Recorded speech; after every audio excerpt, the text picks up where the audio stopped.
You're sober, a lot of crazy things happen. You've gone through 10 seasons of life, but sometimes something unexpected takes a turn and could jeopardize your sobriety. I remember a couple months ago, a friend of mine who was also in sobriety, he was a couple years in sobriety, and he said, "How long have you been sober?" And I said, "This will be my 10th year." And he jokingly said, "Well, I've always heard that the 10th year is the hardest." And boy, was he right. For me, the 10th year of sobriety was one of the most difficult, although I will say it was actually easier to get through being sober. Now, 5, 6 years ago, I might not have made it through sober, but this time I was able to. And we're going to talk about how that works. And also, we're going to congratulate and virtually sing a song to Terry, who is 10 years sober as of yesterday. So, Terry, how you doing today? I'm doing well. Yeah, 10 years sober. How about that? When I was first getting sober, I was like, what? There's people that haven't had a drink in 10 years. I was like, I don't know if I can make it for a week or a month. All that, it was, it's incredible. And happy birthday to you too, Marcus, even though Marcus got sober 2 months ago in May. I guess that's 3 months ago. And yeah, see, Marcus went to rehab and stayed sober out of rehab. That's what many, many people do. My head's cut off. I'm going to raise the camera a little bit. And yeah, so he stayed sober. I didn't. I went to rehab and did not stay sober when I got out of rehab. I just, I don't know, thought came to my mind that I'd have a drink, and I had that drink, and boom, I was off to the races right away. And I was right back to where I was when I stopped drinking, if not drinking more. It was pretty crazy. And, a lot of things have happened in sobriety, and a lot of things have happened that may have, it could have contributed to me taking a drink, but I didn't. I was able to get through it. And, one thing that like for instance, I know a lot of people that they were sober, or maybe they didn't have too much of a problem with alcohol before the COVID thing hit. And then a lot of these people either relapse or they started drinking heavily because they had nothing to do. I was right there, man. Right when things got shut down, I remember I was standing in my kitchen. This is a few days into it or so. And I was like, what do I do? I don't know what to do. I'm bored. I really have no idea how to really stay sober. Should I go get a drink? Those thoughts went through my mind. But what did I do? I thought about, okay, I need to stay sober. Sobriety has to be my priority because if I don't stay sober, I'm not going to have any of this stuff that I have, like standing inside my kitchen. I'm not going to have a kitchen anymore. I've proven that to myself. I will lose everything if I start drinking again. So I made phone calls. I had to adjust. I had to adapt. That's what we have to do in sobriety. That's what I had to do in sobriety. And at that time, especially, I had to adapt. And that was talking to people. And I remember the AA. Sobriety, I used AA to stay sober once I got sober. And I still go to meetings, and I go on to online meetings because I'm kind of living out in the middle of nowhere, and but these people they think like me. Some of them are a little crazier than others, that's for sure. If you guys have been to AA meetings, you know that. And I take what I can relate to. I let go of the rest. That's the type of thing I do. But in sobriety, I've had some pretty scary situations, and I know you have too, Marcus. And like for me, I lost my mom. Well, that was before COVID. That was 2018. I lost my dad because of COVID, and that was 2021. I've lost a couple of dogs in that time. There's been some hard times, and I have not had to take a drink in those times. And there's some tools that I use and that we can all use that can help us with staying sober and not taking that drink, not giving into that thought that we get. Because that's what happened with me after rehab. I just had a thought and I acted on it. And that's the key, is not acting on that thought. Those thoughts are going to come. And even 10 years in sobriety, the thoughts, they don't happen as often, but they still come here and there. And I know people that have even a lot more sobriety than me. I'm talking decades, and it happens to them. So it's really easy to romanticize, sitting on the beach with that pina colada or whatever you like, and just sipping the ice cold, and it's such a wonderful feeling, and I'm gonna have a good time, and I'll be able to stop tomorrow, no problem. And that's just not the case if you have a chemical dependency on alcohol. And that's what I have to keep in mind at all times. Um, this my sobriety, I've been pretty fortunate. My sobriety has actually been not too difficult, but that's because I work a sobriety program, and I work it every day. It's not like I have to work on it constantly. I do have to keep in mind I can't take a drink, but I just stay consistent in what I do. And there's a lot of things that I can do to not get that thought, or at least push that thought down, to not take a drink. So, Marcus, I know you've been through some difficult times in sobriety, and actually, some of your stories seems a lot more crazy than mine as far as trying to stay sober. But what what have you done so far? And you've made it sober, so yeah. Yeah, I mean, when I first got sober back in, I think it was 2014, um, there was a lot I had to learn. There was a lot of humility I had to look at with, I went into trying to get sober as if I knew everything and I was the king and I understood everything. I didn't have the humility until it was kind of like cracked out of me by everything crumbling around me. And then I realized, I think first and foremost in rehab, the one biggest takeaway I had, which was interesting because I had thought that rehab was going to be a certain way. I thought we were going to talk about our feelings. I thought we were going to deal with old issues and trauma and things like that. I thought it was going to be more or less like a therapy session. And it turned out it wasn't. It turned out it was actually like a AA meeting all day, every day. That's what they did. They talked about AA, and we would have seminars and we would have speakers. And I remember people looked at me um, in an interesting way, where it was like, oh, here's this guy with his notepad and his cigars. Right, I had my cigar, I had my notepad, and they would say things about me, which is interesting. And I learned early on that chemical dependency was what was happening. There was someone in the comments that said, did you ever drink early in the morning? And yes, I drank early in the morning all the time. I actually never stopped drinking. I would drink at least every hour I was awake. I would probably sleep for 3 or 4 hours at the most, wake up, I had a bottle next to the bed, or I would go downstairs and get one. And my life revolved around alcohol, but I didn't see that that was the problem. I thought alcohol was the solution. And until you realize that alcohol is the problem, nothing's ever going to change. Understanding that, this chemical dependency issue is what has you beat. And I remember thinking when I got sober, like, okay, I don't really have a problem. I'm not like these people. There was a guy there that was drinking his liver into oblivion.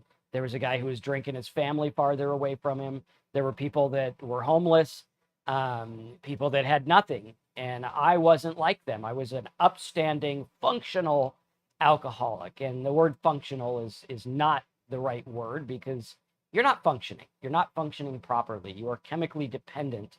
And that was something that I was not, it wasn't explained in the right way. So I never latched on to the fact that chemical dependency was the issue. Yes, I drank in the morning. I didn't see a problem with that. I felt like crap. I drank.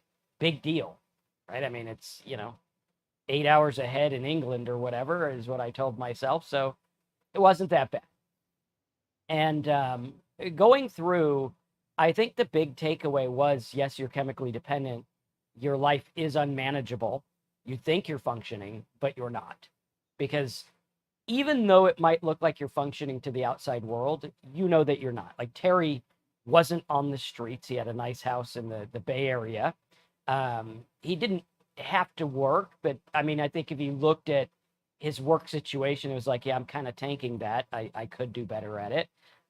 Same with me. I look at it and I'm like, was I really functioning? And I think we lie to ourselves and say that we are functioning alcoholics when in fact we are not.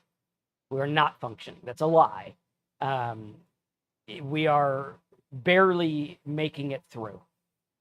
And once I realized that chemical dependency is what I was in the grips of, then it was all bets off, right? Like I recently was dealing with a family situation, and a person by no fault of their own, by no reason, rhyme, or anything, had a medical procedure that messed with their thought process, and they couldn't get out of it. And that's a lot like chemical dependency. Although with chemical dependency, we are doing it to ourselves. So there's that one caveat. Whereas it does change your brain, but with chemical dependency, we are choosing to take that drink. Like you have the choice about the first drink. Terry said he got out of rehab. He had the thought. Once he drank, he was off to the races. Why? It activated the chemical dependency. But if you never take that drink, you can never activate the chemical dependency. It doesn't exist. After about 7 days, alcoholism, the actual alcohol, I believe it's 7 days. I'm not a doctor, but after about 7 days, it leaves your body. So now you're just fighting the phenomenon of mental craving, as they call it. And what is this mental craving? It's an obsession. It's OCD. It's obsession of the mind, compulsion of the body to drink. That's what it is. Obsessive, compulsive, I need to drink. And you drank so many times and it felt good and it fixed things, so it seemed, that it's only natural to want to drink more. But the problem is it doesn't help. And nobody tells you that. Like, oh, well, you could probably just have one. Just cut back on your drinking. Just do this or do that. Um, and those are things that really hit hard. Let's see. MJA says, I don't think there's one person who can say they dropped it on the first try. Definitely takes some dedication. I agree, and it takes a thought process change of what the alcohol is doing to you. What is it doing to you? And when you look at that, it became easy.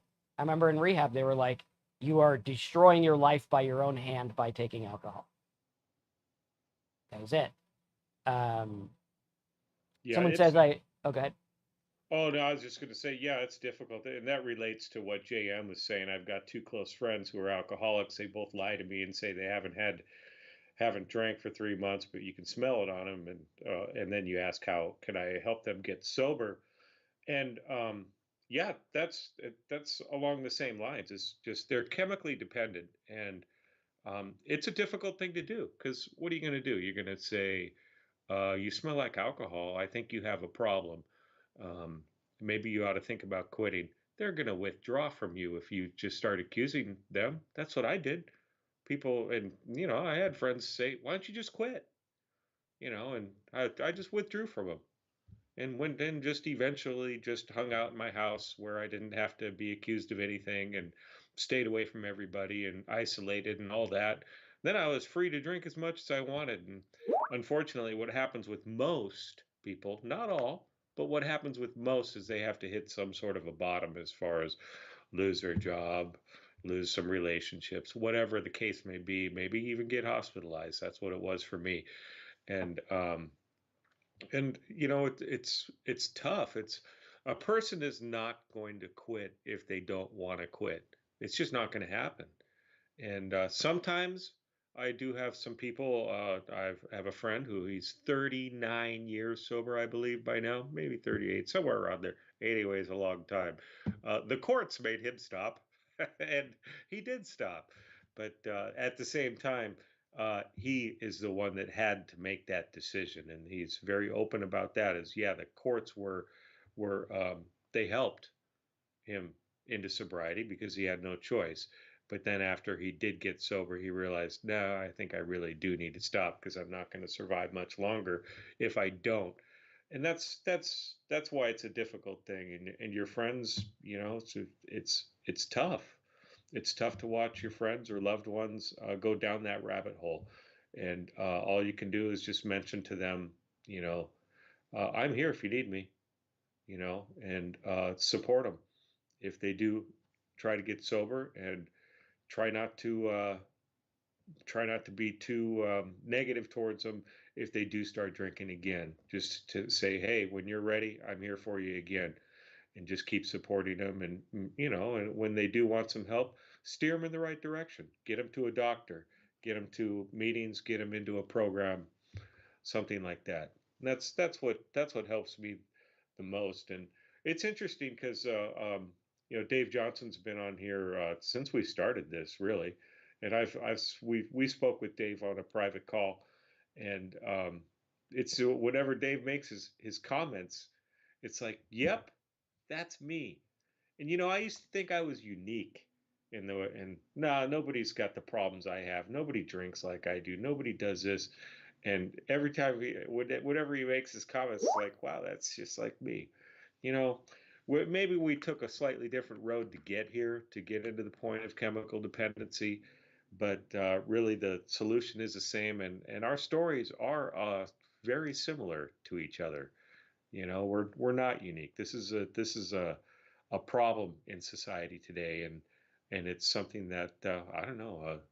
I think it's less than 10%, but so less than 10% of the people can't drink alcohol, or they have alcohol use disorder, and that's a pretty big amount of people, and it's a difficult thing to deal with, especially when you're in that active phase of alcoholism.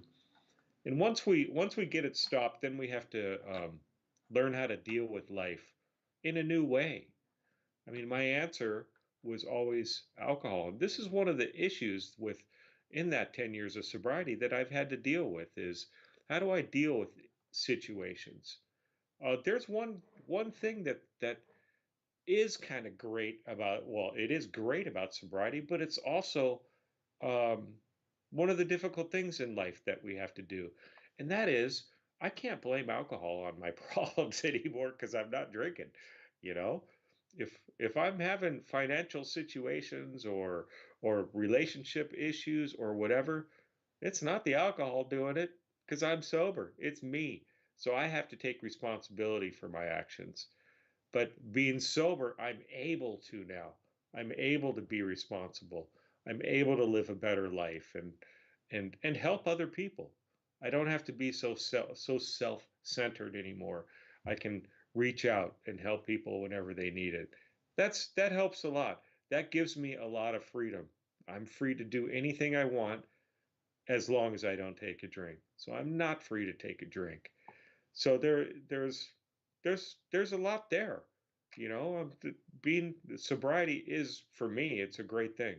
It's the best thing that's ever happened to me is getting sober from alcohol and not having to live under that crutch that I had to use, which I thought was helping me, but really it was destroying me and the people around me.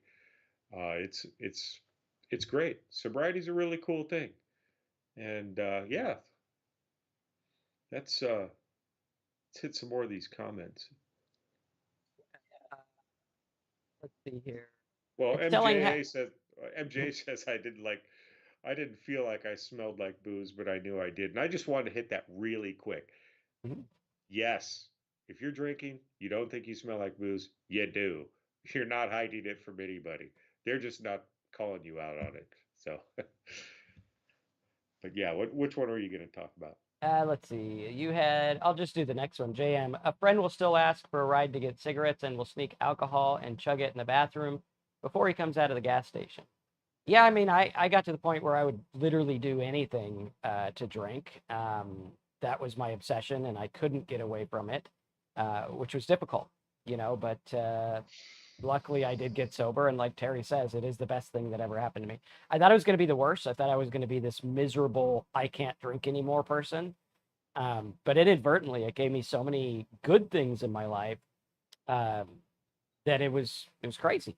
I mean, it just changed my life for the better over and over and over again. There are so many things that have happened in sobriety that wouldn't have happened drinking. I wouldn't have had the philosophical life change that I had. I wouldn't have built my business into what it is. I wouldn't have been able to get honest with myself and live in an authentic way where I'm okay with it. Because back then I was trying to run from myself. I didn't like who I was. Um, I didn't like sneaking alcohol, and I didn't like the way I felt and the way I was. And now I do. I absolutely do. I'm like, hey, I like being me. I like that I don't have to run from uh, this life and what I think I am or whatever. And it's really allowed me to live honestly and authentically, which I like. I think it's great. Well, you can be honest in your relationships now too. Yeah. I mean, it's so freeing to not have to sit there with the lie with the people that are close to you. You know, Mhm. I mean, that's huge. Yeah. It's amazing. I remember when I first got sober, it was like, yeah, I thought the same way. Life is just going to be boring. Going to hate it. I got to hang out with all these weirdos in the rooms and this and that. They're not like me. They don't have the problems I have. That sort of thought process. And what I found out is, yeah, these people are just like me. The guy in the leathers that rides his motorcycle into the meeting, and the guy that's been an accountant for 53 years, they're Mhm. just like me. And the biggest thing was is that both of those guys are my friends now, and we would do things together, and we hang out and we can relate to each other. And I didn't when I was drinking. I'm like, I don't need friends. I don't need any of this crap. I don't need anybody in my life. Yeah. And it turns out that yeah, I do, and I love it. It's great. It's amazing. Um, Absolutely. Congratulations. Hello, I'm Jake. I'm on day 138 and always watch your videos. And I can't get to a meeting physically. Well, there are online meetings. Look it up. AA. You can go to aa.org and you can go from there if you want those types of meetings, or join us every Tuesday. And just about every Tuesday. We had to miss last Tuesday, but but look for us. And yeah, there's lots of places to get some online help as well. Patrick Ryan is talking about NA beer. Think it helps people trying to get sober, or is it a trigger? Marcus and I have, well, I don't know that we have different takes on it. I'll tell you what my take is on early sobriety is no. That's it. I still don't drink non-alcoholic beer, but it's just because it doesn't do anything for me. I don't care. I tried doing the non-alcoholic beer as a method to try to stop drinking so much. I just drank a ton of it. That's what I did. And it did not help me stop drinking because I still craved the alcohol. I was still chemically dependent on alcohol. And that's what I felt that I needed. And so it did not do anything to help me curb the addiction. I needed professional help to get to stop. Yeah, I think, I'll weigh in on this. So I do drink non-alcoholic beer.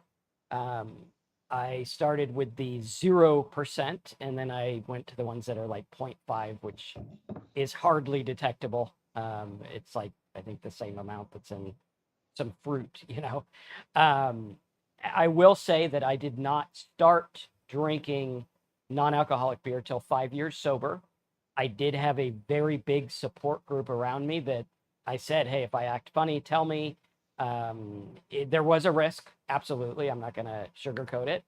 Surprisingly to me, and I think it's because I waited till 5 years sober, surprisingly to me, it did not make me want actual alcoholic beer. I will tell you a warning. Um, I did go to a restaurant once and I ordered an NA beer and they brought me an alcoholic beer. I tasted it. I felt like I knew it was alcoholic.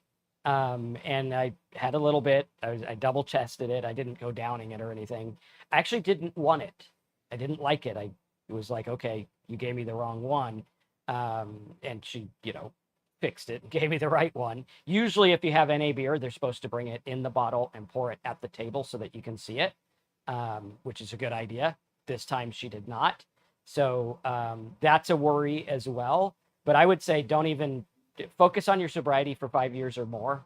And then if you decide to do it, go for it. Now, for me, I like it because I drink a lot of stuff all day, every day. Like if I have coffee, I have 15 cups. Not that many, but you get the idea. If I have water, I'm drinking it all day. If I have soda, unfortunately, I drink a lot of that. I'm always hydrating myself. So non-alcoholic beer did give me the ability to have different types of things, whereas it's not Coke, tea, water, sparkling water. It did allow me to have uh, more variety, which I liked. That was one of the things I liked about beer. Um, so today, I don't go overboard. I have like maybe one or two a day. Some days I go without it. I just don't even care. Um, but it's not the obsession it was. Now, I will tell you, much like Terry, when I was trying to get sober, I would pour alcoholic beer in the non-alcoholic beer bottles so that I could drink. That's how much of an alcoholic I was, because I was like, okay, I could hide this and people think I'm just having non-alcoholic. Um, Today I'm out of the grips of that, which is good. And I would say, when in doubt, don't do it. It's not worth it. Yep. Like, had I done this a year sober, I probably wouldn't be sober today. I'll just be honest with you. I can't say that, it would have helped. And it does make things easier, right? So, like, when you drink non-alcoholic beer, especially early in sobriety, it makes it easier to go. Like, I was flying a lot. I was trying to fly back from Colorado to Florida, and the storm was going on. So I was delayed a bazillion times. And when you're delayed, they're like, hey, free alcohol is the answer to a delayed plane. Let's get everyone drunk. It would have been easier to drink a beer, come home, and tell my wife it was non-alcoholic. Would have been real easy. People that don't drink non-alcoholic beer don't have to deal with that. So there are things that are worrisome. There are things that are difficult. I would say, when in doubt, focus on your sobriety and revisit it later. If you feel like you have to start having non-alcoholic beer, well, that's a worry, right? I wasn't like that. I wasn't like, I have to have it. So that's something I'd look at. VRI's got some interesting ones. He says, hey guys, I was doing good. I got a new job where I only work like 2 days on, then 3 days off, then 2 and 3 days off. It's weird, something, but gives me too much time off. I'm back to drinking. Okay. Well, I mean, if you keep drinking, chances are you're going to have 7 days off and no days on, because you're going to lose your job. So I would find something to do with your time, productive. If that means going to alcohol meetings, like AA meetings, do it. I have been going to AA meetings the last couple months pretty regularly. I mean, more than 2 times a week. And I have find it to be helpful, not because I think I'm going to drink, just because it's something to do that's not being in my negative thought space, right? It gets me out of it. So find something to do, because if you don't, yeah, you're going to sit there and look at a bottle and wonder why you're not drinking it. Boredom is a big trigger for drinking. Absolutely. And it has taken many people out. VRI also says, I feel okay, but I wish I could just stay not drinking like I am when I'm working. I do drink on those days and feel so much better. I don't drink on those days and feel so much better. Well, don't drink for the next 90 days. Just say, hey, for the next 90 days, I'm not drinking. I don't care how I think, how I feel. I'm not doing it. That has kept me sober for 10 years more than anything else. I could say that listening to tapes, going to meetings, doing all this stuff helps. But the one thing that helps the most is saying, I don't drink anymore. Like, okay, yeah, you have my non-alcoholic, but I don't drink alcoholic beverages anymore. That's not what I do. Oh, well, they came out with this new kind and maybe I'll try it. Or I'm at the bar and they're having them anyway. Or someone bought me one. There was some rare instance where someone at the bar thought I was attractive enough to send a drink to. This hasn't happened to me yet, but if it did, I would say, I'm sorry, I don't drink alcohol anymore. I don't do it. No matter what, even if my ass falls off, I am not going to drink alcohol because I know what it does to me. So now I know that's the thing. I don't drink. And if you don't drink, you can't drink. Pretty simple. The problem is we have it on the table where it's like, oh, well, on my days off, I drink. Okay, well, that's on the table. I have to get it off the table completely. Well, I only drink when I go out to a bar. Okay, well, give it a couple weeks. You'll be drinking at home. Bar was never enough for me. I couldn't spend enough money at the bar to get drunk. Like, I'd have to spend $500 to get completely hosed. So then I'd go and get it at home.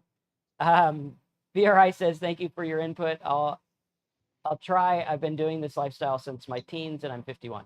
Well, just don't drink anymore. You don't drink. That's not what I do.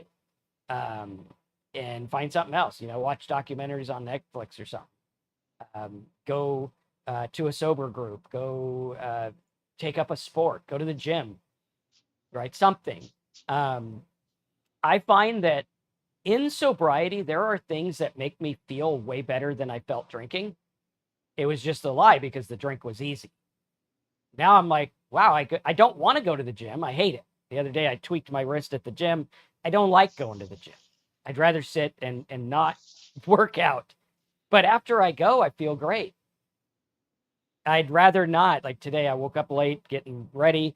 I didn't have my smoothie. When I have my smoothie, I feel great. When I don't, I don't. That smoothie makes me feel better than drinking ever did. Ever. It's not even a comparison. Like I feel 15 years younger when I have my smoothie. I can go run, and I hate running. Alcohol never did that. It made me want to fall over and be miserable and cry and be depressed. So, like, I mean, it's a lie.